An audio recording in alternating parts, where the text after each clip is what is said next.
څلور خبرې پېژندل پکار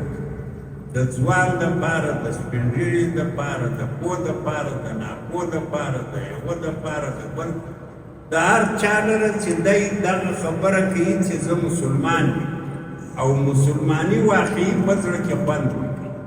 نو هغه به دا څلور خبرې پېژني یو خو به خالق پېژني دا د یو بل به د خالق خصوصیات پېژني دا د دوه بل به مخلوق پېژني دا د درې بل به د مخلوق خصوصیات پېژني دا د دا څلور خبرې چې وپېژني بیا به خالق ته د مخلوق خصوصیت نه ثابت دی مخلوق ته به د خالق خصوصیت یو خصوصیت له خاصیتو د خالق څخه دا ده خالق عالم الغیب ده په پټو شیانو چې د واسطې و د یو سبب په وجه نه یو خو داسې شی ده چې په سبب معلوم شي پیغمبر ته په وحی معلوم شي دا یو سبب ده ولی ته په کرامت معلوم شي دا یو سبب ده یا ساینسدان ته په ساینس معلوم شي دا یو سبب ده یا یو بل سبب راغلی دا نه چې یو سبب له اسبابو څخه نه وي یو سړی دعوه کوي چې د په دې شي خبر دا علم غیب ده دا د اعلی خصوصیت د مخلوق ته نه ده د قرآن کریم کې راځي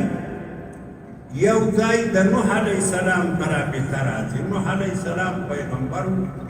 پیغمبرانو کې ډېر لوړ مرتبه یې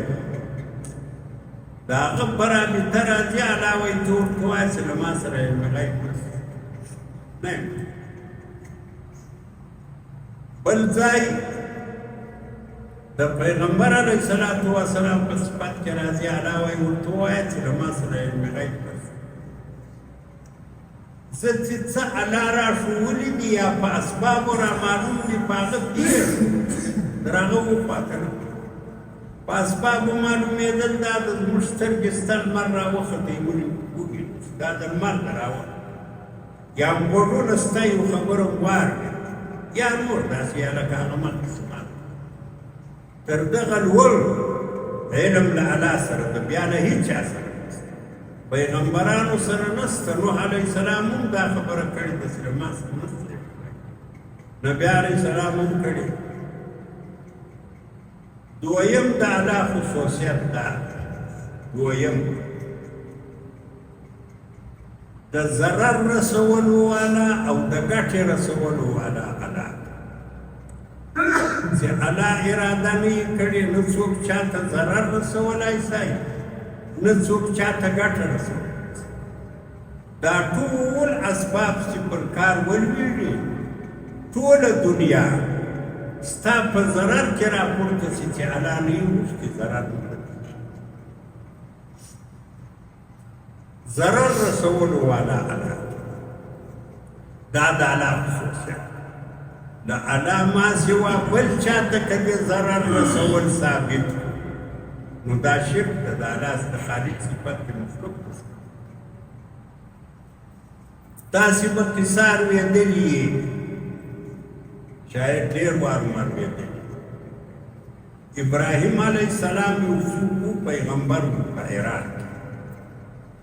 کله چې د پیغمبرۍ خبره ښکاره کړه خلکو ته دعوت ورکړئ چې بتپرستي پرېږدي خلکو یې خبره نه وه اخر د خپلې غوسې و د قهر په وجه خلک ولاړو دی بتخانې ته راغی د دې طالبان دی چې راغلو خیر خو خوایم ډېره بده شوه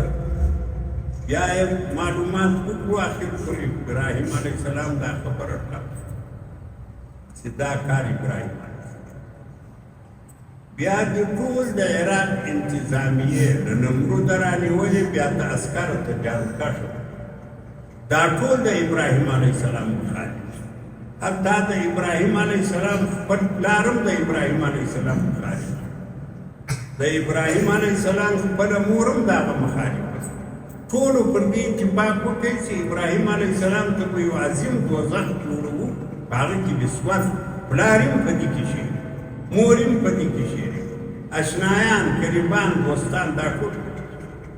چې ابراهیم علیه السلام په یو ور کې خلاص وری برابر کوي وری جوړ د دې ټول د عراق د خلکو د نمرود د باچې د دې ټولو دا اراده وسی ابراهیم علیه السلام جوړ یو خواخوږی په دې ټول ملک کې وری جوړ کوي ابراهیم علیه السلام یې په یو طریقې ورته واچاوه مګر ابراهیم علیه السلام الله دا نه غوښتو چې ابراهیم علیه السلام ته ور فرار څلوېښت شپې دا اور بلېدی له څلوېښتو شپو وروسته چې اور یې رسی ابراهیم علیه السلام دغی راولاړ شو دا ځای راوړته یې څه الله چې د چا د ضرر اراده نه یې کړې نو هغه ته ضرر نه الله چې د چا د نفع اراده نه یې کړې نو هغه ته بیا نفع نه رسېږي ګټه نه ورسېږي نجات نه ورته حاصلېږي قارون یو ډېر سخت سرمایهدار تېر شوی ده په دنیا کې نوکران یې درلودو د وخت حکومت یې په خپل طرف کې و خلک یې درلودو چې څه امکاناتو اسبابو ټولې الله د ضرر اراده ورته وکړه چې ته به دغه ژوندی په مځکه چښې په مځکه چښ هېڅ چا نه کوي چا یې نه لاس نیوی وکړئ نه یې کولی شي نه چا راګرځي لاړئ په مځکه چښ اوس دا د نفع و د ضرر واک د الله سره دا خصوصیت په الله ته ورکوي چې الله د دغه کار خالق د دغه صفاتو په ده پورې خاص دي که ضرر رساو هم خالق یې رسوي که هغه نه غوښتو بیا یې څوک رسوي که نفع رسوله هم خالق یې رسوي که هغه نه غوښتو بیا یې څوک دا چې کوم وخت ستا ایمان داسې جوړ چې د نفع و د ضرر مالک خالق د دا خصوصیات له دغه څخه بیا یو حالت را پیدا کېږي هغه د توکل پیل یعنې باور سړی مطمئن شي چې دا ټول خلک دې په نقصان کې راولاړ شوي ستا دا عقیده وي چې الله ماته څه نه دي کړي هغه نه شي ټول خلک د نفع اراده وکړي ستا دا عقیده وي چې الله څه نه دي کړي هغه نه کړي دې ته وایي توکل یا کامل باور دې کې دوې مسلې راځي یوه مسله دا راځي یو حدیث کې راځي نبي علیه الصلاة وسلام د دې خپل امت برابطه خبره کوي یا خبره خو یې ورځنه خو یوه خبر دا چې دغه زما په امت کې اویا زره یا اووه لکه دا به داسې کسان وي چې له قبرو راپورته شي سیده به جنت ته ځي څوک پوښتنه بلا حساب ولا عذاب نه مخکې مشکل راځي نه څوک حساب ورسره کوي څه دې کړي دي یادې صحابهو پوښتنه وکړه چې یا د الله پیغمبره دا به څوک دي نبي علیه السلام دا هغه خلک دي چې دمونه نه کوي داغونه نه ږدي خاص پر علایت دم خو روا ده جایز دوا هم روا ده داغ لګول هم روا ده لیکن دا داسې خلک دي چې تر اسبابو ورسوي دي دغه درجې ته رسېدلي دي چې ضرر هم الله راولي ضرر هم الله راولي نفع هم الله راولي نه پر علایت دا توکل چې کامل شي په دغه ډله کې سړی راځي چې له قبره راپورته شي چې به دې په جنت ته